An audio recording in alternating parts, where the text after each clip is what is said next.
சட்டமன்ற தேர்தலில் 200 தொகுதிகளுக்கு மேல் வென்று திராவிட மாடல் ஆட்சி மீண்டும் அமைவது உறுதி என அமைச்சர் KR பெரியகருப்பன் தெரிவித்துள்ளார்.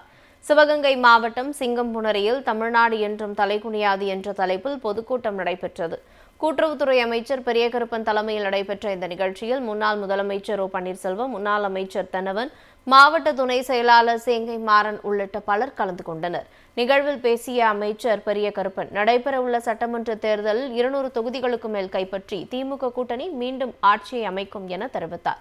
வரும் சட்டமன்ற தேர்தலில் 200 தொகுதிகளுக்கு மேல் திமுக கூட்டணி கைப்பற்றும் என தெரிவித்தார். தமிழ்நாட்டின் முதலமைச்சர் அவர்களால் அரவணைக்கப்பட்டு இவர்கள் இணைந்து வெல்வோம் 200 படைப்போம் வரலாறு என்று ஒரு சகாப்தத்தை தமிழக அரசியலில் உருவாக்குவதற்கு புறப்பட்டிருக்கிறார்கள்.